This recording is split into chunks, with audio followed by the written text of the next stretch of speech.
everybody. Thanks for tuning in to today's Inspire Me lecture. Again, I'm Alyssa Willis and I'm head of student communications here. So our speaker today is Jade Parnell.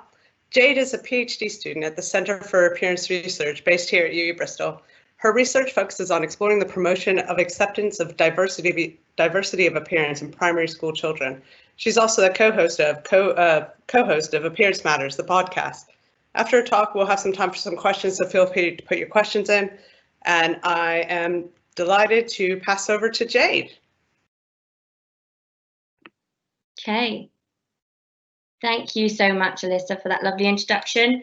Also to Sarah, Gemma and Ellie for being amazing and inviting me to do this. And thank you to all of you guys for tuning in. It's great to be able to share my story and hopefully inspire some of you guys. So my name is Jade, and I'm just going to move on to the next slide. There we go. So just a brief little introduction about me.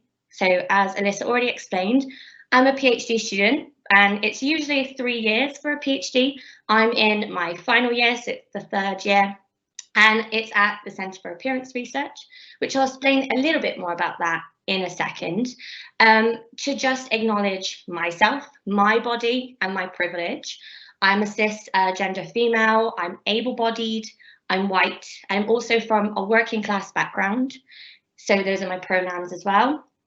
I've lived in Bristol most of my life. If you can't already tell, I have quite a Bristolian accent, so that's where I come from. The Centre for Appearance Research is where I do my PhD, is based at UWE, usually, pre-COVID. We'd be in UWE right now. And we are the world-leading appearance research centre. So we do topics related to body image and visible differences. So I'm going to be talking mostly about body image today to hopefully inspire you guys about this topic. But also I want to note that visible differences is something we do a lot as well. And visible differences comes in a range of appearances. It can be acquired, so that's something like a facial burn. It could be something that's congenital, for example, a cleft lip and palate.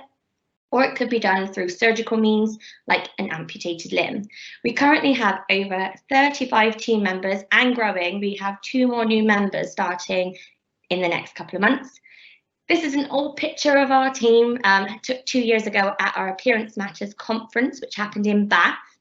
And if you are interested in the Centre for Appearance Research, we have Instagram, Twitter and Facebook. So our Instagram and Twitter handle is @car_UWE. Do suggest giving that a follow. And Centre for Appearance Research on Facebook. We also have a participant pool, which is where anyone can sign an interest and you can take part in some of our current research if you're eligible. That is the Qualtrics link, so you can just access that. I know that's not really appropriate for you guys to click because it's unclickable, but if you just type in Centre for Appearance Research Participant Pool, you can sign up to that very easily. So that's just a brief little introduction about me. So what I want to do in this series is explain to you a little bit about body image, just get you thinking about what it is, and then talk about my journey, how I got here and what inspired me, along with a decent chunk at the end to answer some of your questions. So sit back, enjoy, eat some popcorn maybe, and also do have your phone or available web browser at the ready because I'm going to make this a little bit interactive as well. So to just briefly outline what body image is, because it is quite a broad concept, we basically generally say it's how a person thinks and feels about the way they perceive their body to look. And every person, irrespective of your appearance, whether you have a visible difference or not, can experience negative body image. You're not immune. But most importantly, it's actually not static. It can change over time, which is a really, really good thing because it means we can implement techniques and interventions to help people feel better about the bodies they're in if they're struggling. So I like to think of body image as like a tightrope that we walk every day. I remember when I first entered my first lecture, it was at the ECC, which if you don't know, I haven't been there yet, is a very big lecture theatre. And I didn't know anyone, I was terrified. And I was very focusing on the way I looked, thinking, oh, I wondered if I wore the right thing, did I do my hair right?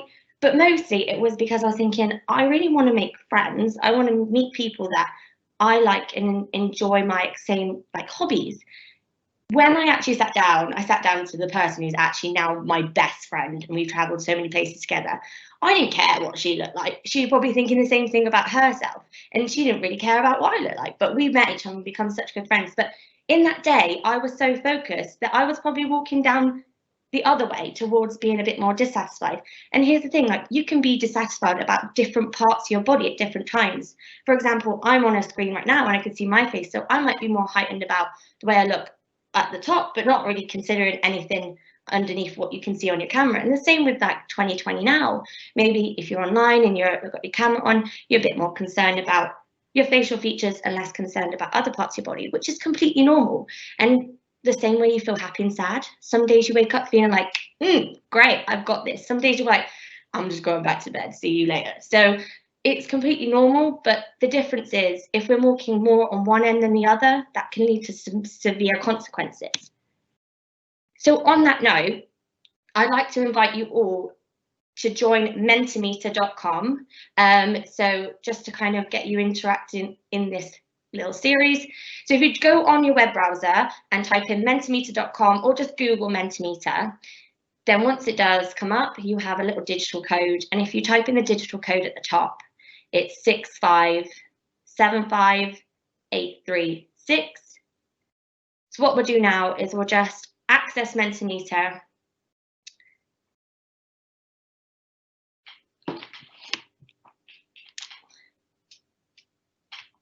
So it's 6575836 for your digital code. And here is a question for you guys to hopefully, it's all anonymous by the way as well, everyone. So the question I have for you guys is, how many adults do you think have reported shame about how they look? So there's 3 answers here, 1 in 25 adults, 1 in 15 adults, and 1 in 5 adults.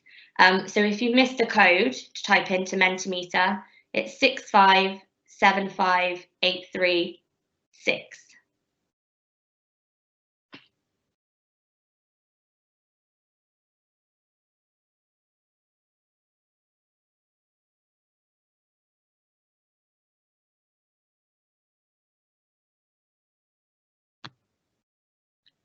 Okay, it doesn't seem to be coming up. However, if you haven't been able to access it, that's fine. You just have a think and see which one you think, and then I'll reveal the answer and you can see if you are shocked or not by what you thought. So the real answer here is 1 in 5 adults have felt shame about how they look. And then the next question, oh, okay, this one's maybe this other one you can access, that's fine, is how many adults have reported feeling down or low about the way they look? So we have 1 in 3, 1 in 2, or 1 in 4. We've got quite a lot of answers for 1 in 2. Okay, so this is great. It's 1 in 3, so a little bit less maybe than what some of you thought, but the mean here is, yeah, 1 in 3. So that's great. What I'll do now is I'll go back to slides. Thank you for joining in on that. So linking to what we just did interactively, what the research says is the top 2, 1 in 5 feel shame, 1 in 3 adults feel down or low, like you guys answered. The next bit is 1 in 5 adults have felt disgusted about the way they look, and 1 in 3 have felt anxious. The same amount have felt depressed. And quite shockingly and sadly, 1 in 8 adults have experienced suicidal thoughts or feelings regarding the way that they look. And that comes from a mental health survey produced in 2019, which you can access freely online. The reason that we talk about these things is because it actually costs us a lot as humans if we are feeling down or low consistently about the way we look. So like low self-esteem, depression, consistently being worried can affect your psychological health as well as your physical health. It can lead you to do behaviors like under or overeating, abusing substances. And then there's relationships, which I have found in my experience can be quite problematic too, whether it's like a friend or a family member who's consistently worried about the way they look, and you're like, just enjoy yourself, like enjoy the moment. And it might even be yourself at some points, but it can lead to things like teasing and bullying, whether it's you doing it or you receiving it, just feeling left out and struggling to be a good friend sometimes. It can be hard to be a good friend to someone who's so consistently wrapped up in their own situation of looking a certain way, because you're like, you know, trying to be a good friend to them, but sometimes that can be tricky as well as the other way around. And then university, which being late, difficulty concentrating. If you haven't ate enough to actually provide your body with fuel to concentrate, then that can be tricky as well. And just one thing I experienced in schools, which I'll talk about later, is young boys and girls being too shy to even put their hand up in class to ask a question. And I know that can be difficult in many senses, but I've had times when a young girl actually won a £10 Amazon voucher and she refused to claim it. She didn't want it because she was like too shy to actually go up and collect it. So I had to give it later on when like no one was watching. But it's so, you know, poignant that these things impact our behaviors in our everyday life. So the next thing I want to move on to, because I know it is very topical for 2020 and COVID, is social media. So what I would invite you guys to do, hopefully it works as well, because I know it only worked with the last question last time, but if you'd like to go to Mentimeter again, please, and there's a new digital code, which you just type in is 8416084.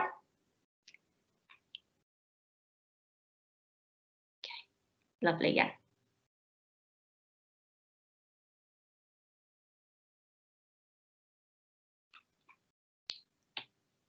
So I think what's happened is it's only doing the second question, which is fine because I'll get you to think about the first one again. The first one is asking how many adults reported spending 2 to 4 hours on social media a day. So these are over 18s. Under 18s is a slightly different story, actually. So if you have a think, because I don't think this section is working, do you think it's 29%, 39%, 49%, 59%, or 69%?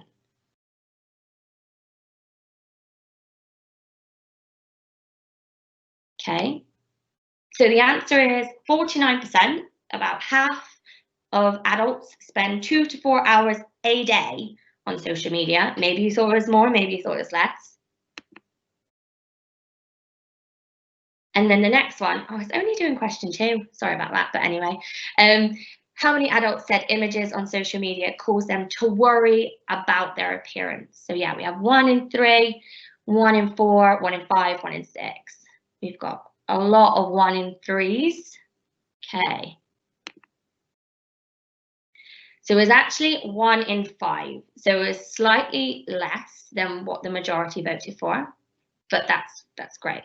So going back to the research again then, what we find is that 1 in 5 adults have used social media that's caused them to worry about their body image, but even scarily, under 18s, so 40% of them feel they've worried about the way they look. And that's also because a lot more teens report using a lot more social media.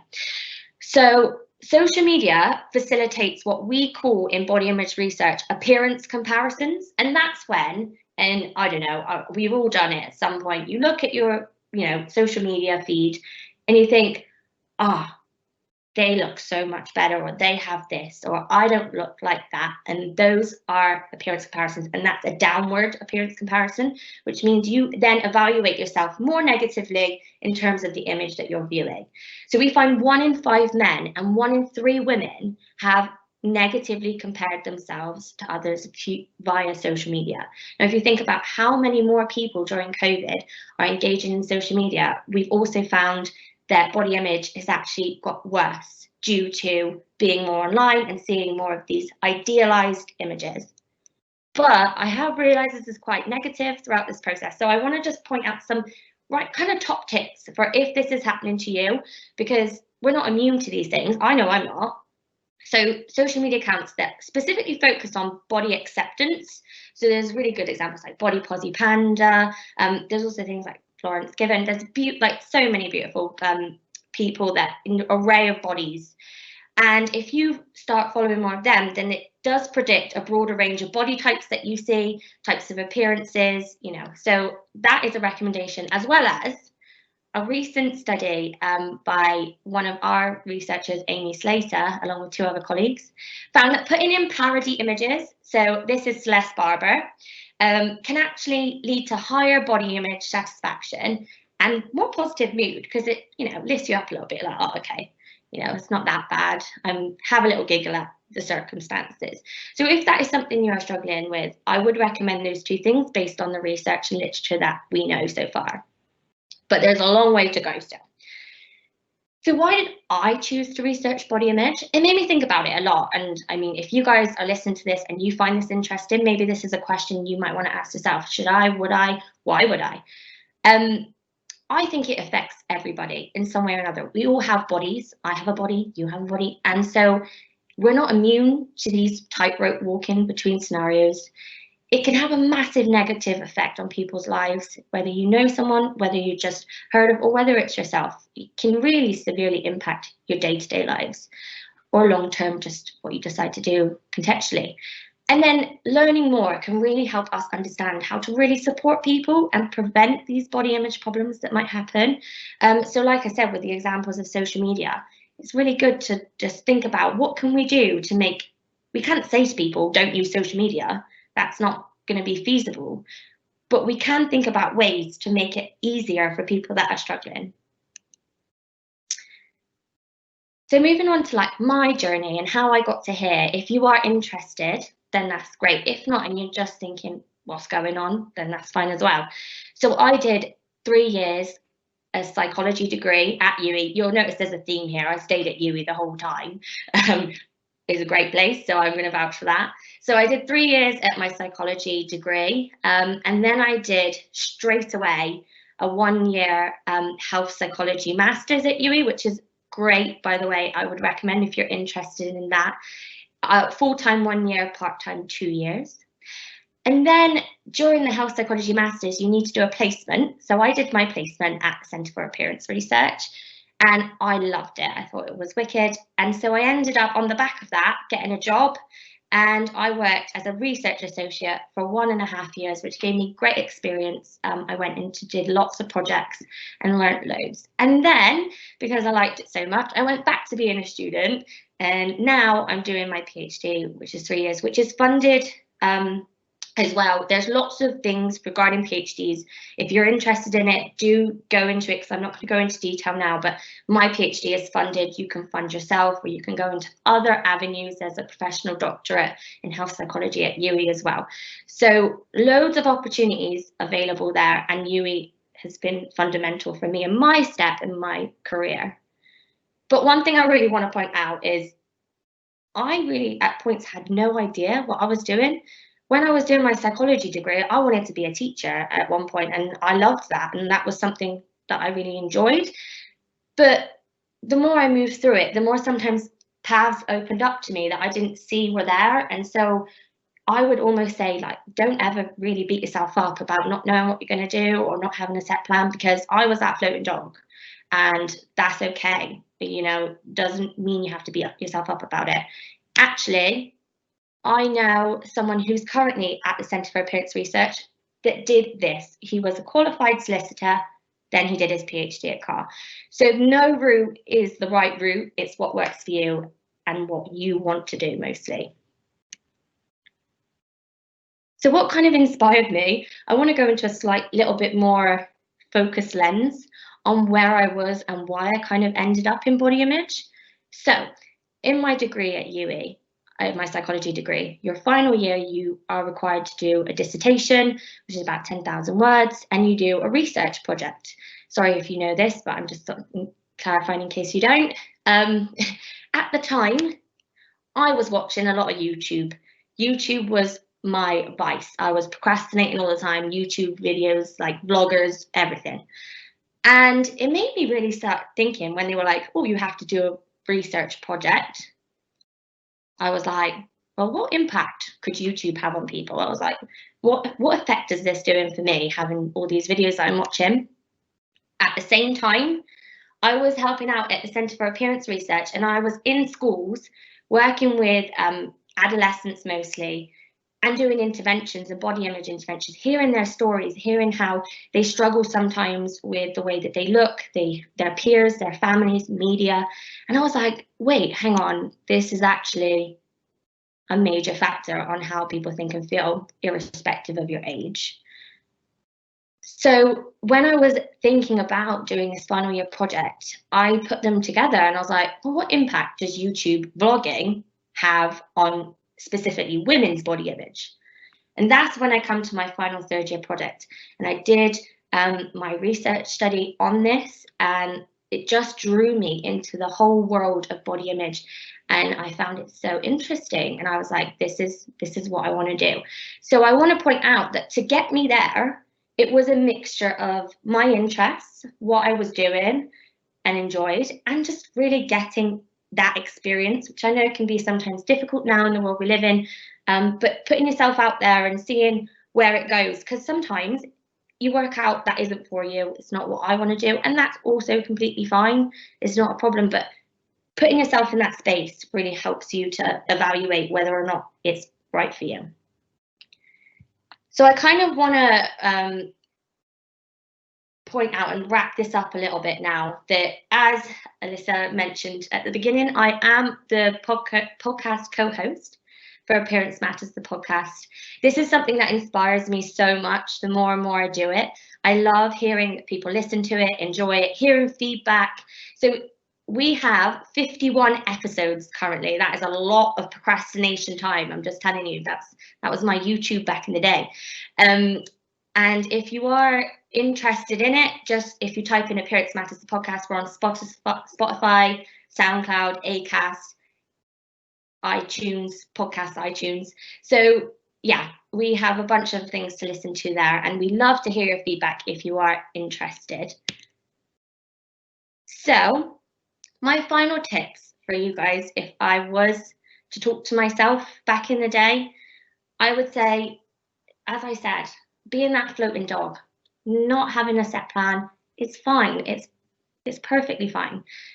But do try and get experience. If you're interested in things, put yourself out there just to test the water. If you do it and you think this isn't for me, and you step back and say, no, look, then you've learned something. You haven't failed. You've just taken a different path. That's fine. And lastly, some things do take time and energy, and that can sometimes be more rewarding. So, you know, we say, just enjoy the moment. And that leads me to my final gift, because I told you I do like a gift. Have fun, enjoy it. I met some of my best friends at uni, and I'm still in awe of them and their experiences, and they inspire me every day. So just enjoy what you're doing, and don't beat yourself up about not knowing if you don't know. And I do want to mention that if what I've discussed today, because body image is a sensitive topic, has impacted you or brought anything to light, then here are some useful organisations, as well as UWE has great services in themselves that you can access to that aren't listed, but you can just access them via the UWE website. So yeah, that's the final bit I want to say. If you have any questions, I'm just going to check the questions section. I can find it.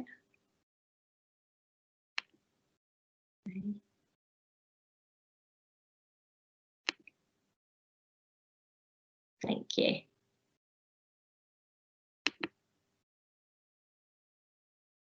Okay, so we have some questions. Paris Mills, sorry if I pronounce any names wrong. How do you differentiate between whether someone is simply worrying about their body image or whether they're suffering from body dysmorphia? So I'm not a clinical psychologist who can diagnose in any shape or form. So worrying about your body is such a normal thing, and sadly that is a normal thing. So if you are feeling like you do have qualms or you do worry sometimes, then I wouldn't, I would say that's completely normal in the scope of the world we live in and so much pressures that we live with every day. But if you do feel like it is impacting your life, your ability to actually engage in things, whether that's university, in a way that gets you to your goals, and it really impacts your day-to-day life on a undeniable scale, then please, yeah, like I said, with the sources of support, do access them. Do also, if you feel comfortable enough, speak to people about it. So I can't say any more on that, but it's normal to have some qualms. That's completely normal. So Isabel, like, what would you say about body types coming in and out of fashion? Oh yeah, this is a good question, especially women, but not exclusively. I'm talking about how the ideal body has changed from a catwalk model to hourglass within the last decade, and how celebrities, influencers, apps like Instagram, you're right, affect this. Do you think it's dangerous that people, minors particularly, now carry these beauty standards in their pockets at all? Honestly, Isabel, what you're saying is right. It's completely, we say the appearance ideal and is meant to represent the perfect body, in inverted commas, the perfect person. But it's so arbitrary. It's changed throughout history. It's changed throughout cultures. If you think about it, we live right now with the hourglass figure, but in the early 2000s, it was like the Kate Moss, like chic, very thin style. And also in the Western cultures, we focus on being tanned, whereas in more Eastern cultures, there's the idea of bleaching your skin to look paler, to look less tanned. So even currently, the world we live in right now, we have so many different ideas of what it means to look a certain way, and striving to meet them costs us more than it ever provides. And it definitely feeds into the big organizations and companies that are taking your money so beautifully, that want to make you feel bad and be like, look, if you feel this way, buy this mascara, buy this deodorant, or this, all these things. And you're like, that's why. That's a lot of the reasoning. And the idea of young children having this in their pockets, I'm terrified. My PhD works with young children, and we found that children as young as 4 have weight stigma, which means that they are very negative towards individuals of higher weight at the age of 4. But that's as young as I measured. And then at the age of 6, they have negative attitudes towards individuals with a facial burn.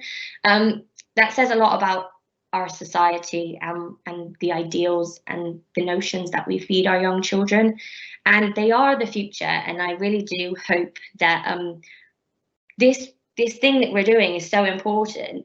And even if you're not actually interested in being a body image researcher, if you take away today the idea that there's so much that you could potentially do, whether it's being that kind of friend to be like, no, just enjoy it like yourself, don't worry, like all these things, or, you know, whatever it means to you, then we can try and help. And this younger generation is such an important part. There is a new recent survey that came out by the House of Commons. It was released yesterday. So it's a body image survey from the House of Commons. If you're interested, Google it. It's fresh off the press. It has so much, even COVID literature. And they found that, young children, 80% of them wanted to be taught body image in schools. These are young children that are asking for this. So I couldn't agree with you more, Isabel, and I probably spent a very long time on that question. Apologies. So next one is anonymous. Do you think the statistics on men's self-image, it's flicking up and down. On men's self-image could be inaccurate due to the stigma around men not being allowed to be vulnerable, and open up about their emotions. I just want to know, yes, 100%. Also, this does broaden out to what we say, like harder to reach groups sometimes.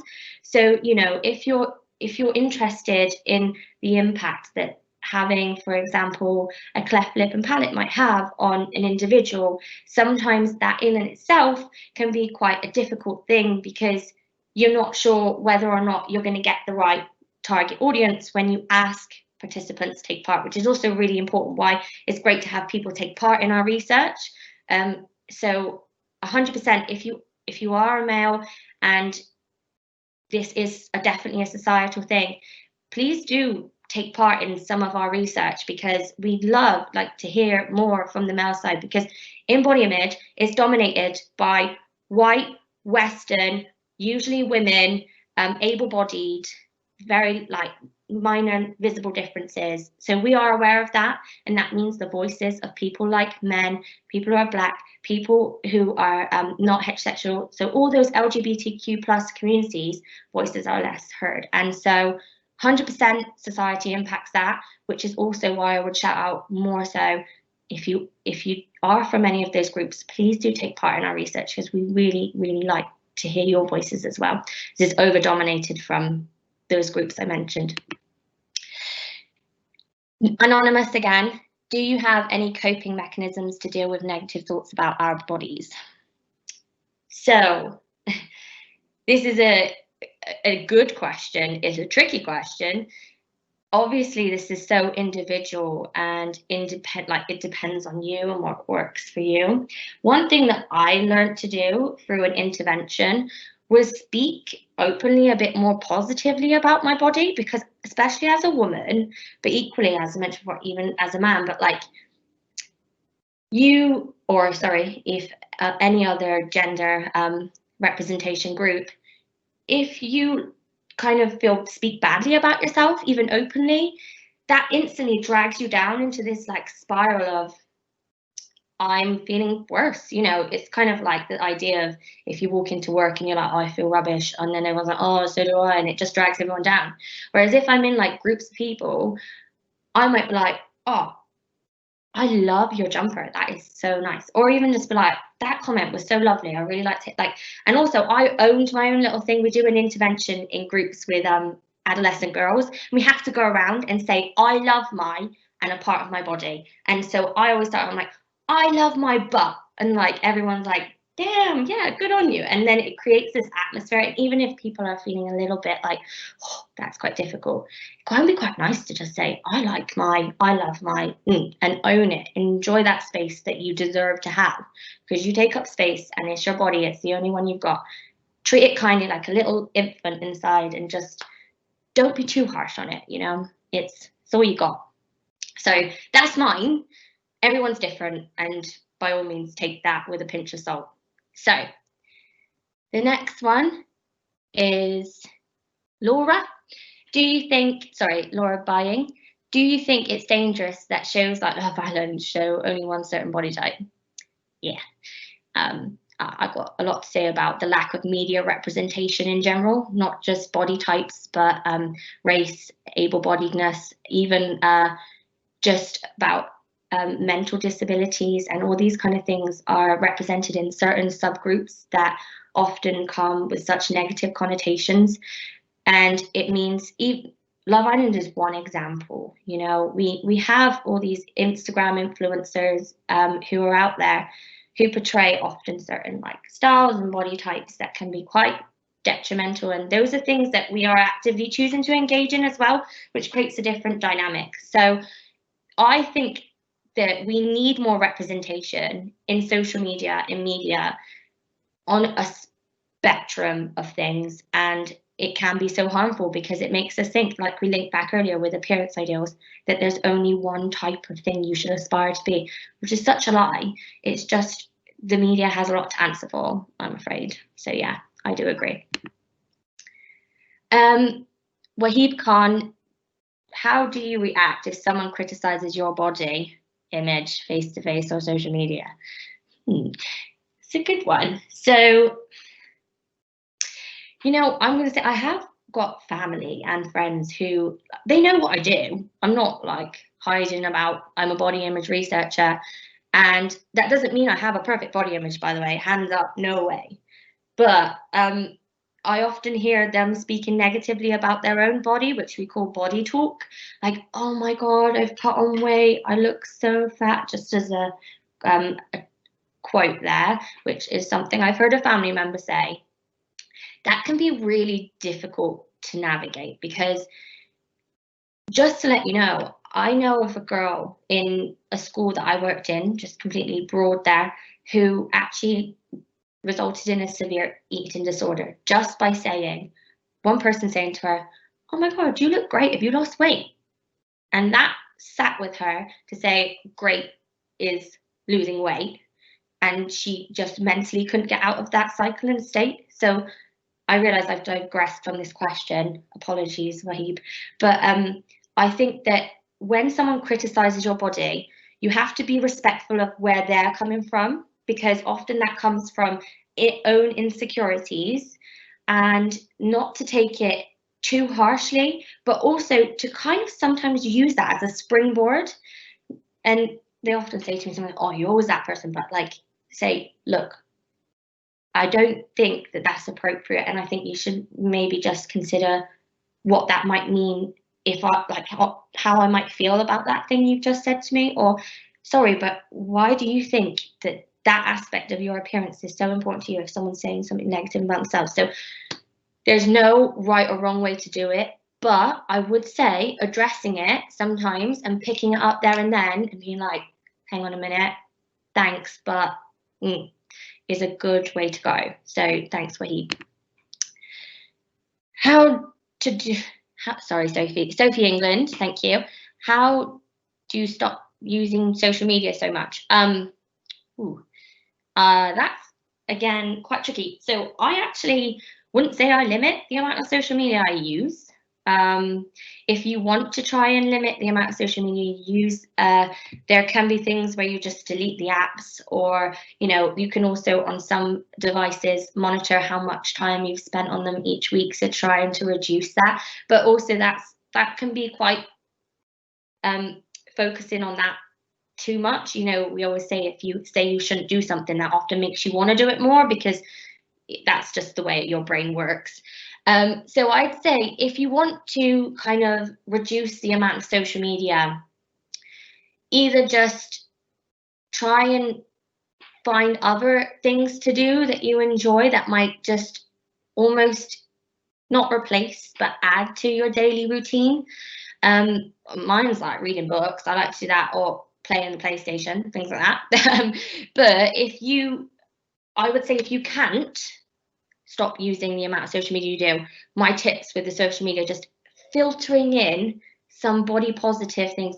Follow our at Car Instagram page, and it's got lots of like great little things just to chuck them in, so that if you're seeing these appearance ideals, these like sometimes Love Island style Instagrammers in your feed, then we found that things like Celeste parody images where it's taking the mick out of it can really buffer it. So that's a good advice, I would say, for that, with the research that I'm aware of.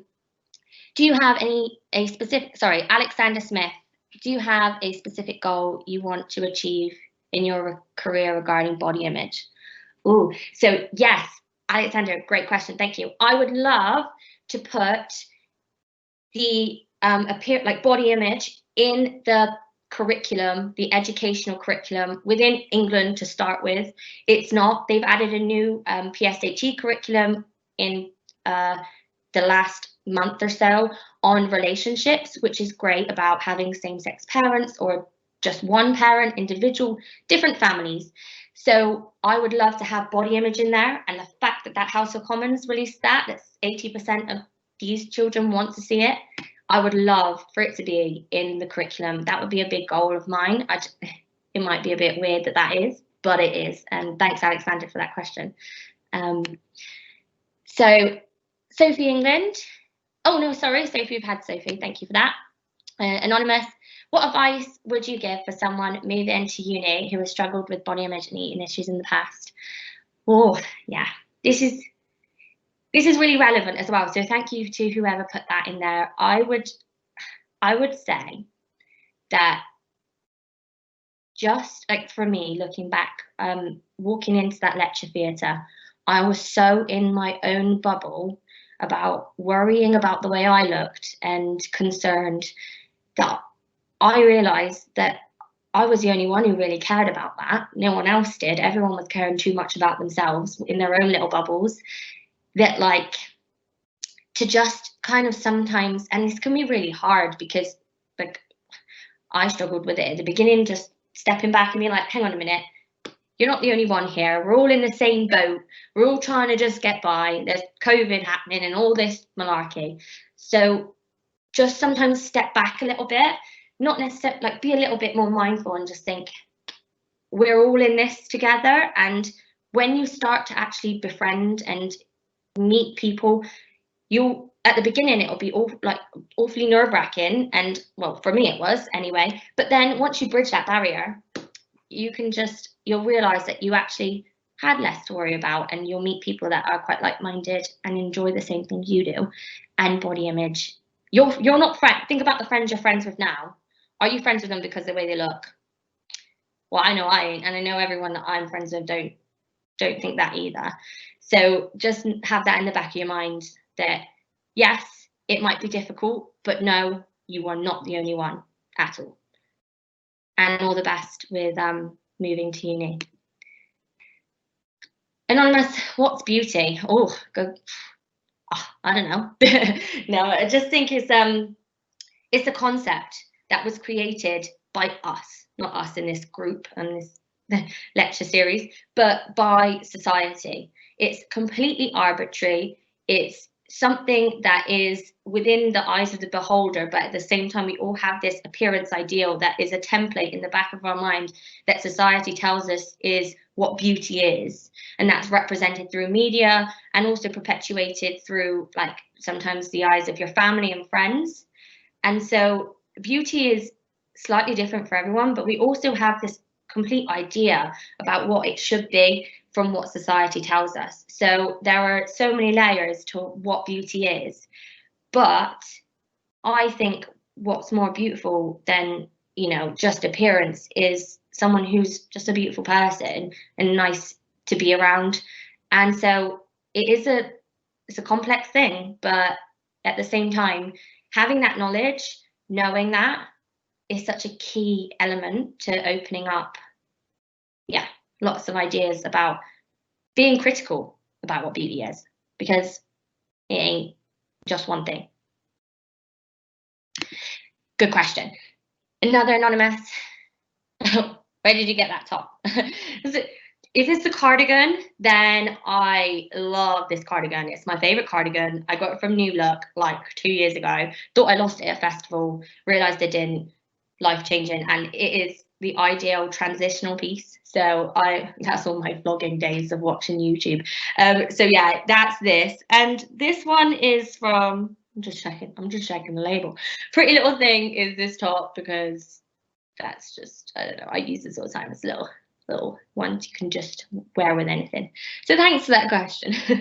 And I do love it, and I look great in it. Just own that as well. So how do UWE deal with people with multiple accounts on social media? Sorry, I'm not entirely sure. I'm just going to assume what I can. Hey, Jade, voice from above.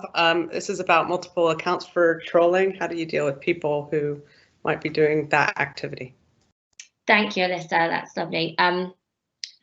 So trolling, cyberbullying is strife, unfortunately, and unlike previous times in school when you're face to face, you know who your bully is, and it's super tricky, and people feel like they have more power behind the screen when you can't see them, because it's like almost like a mask. So I would just say that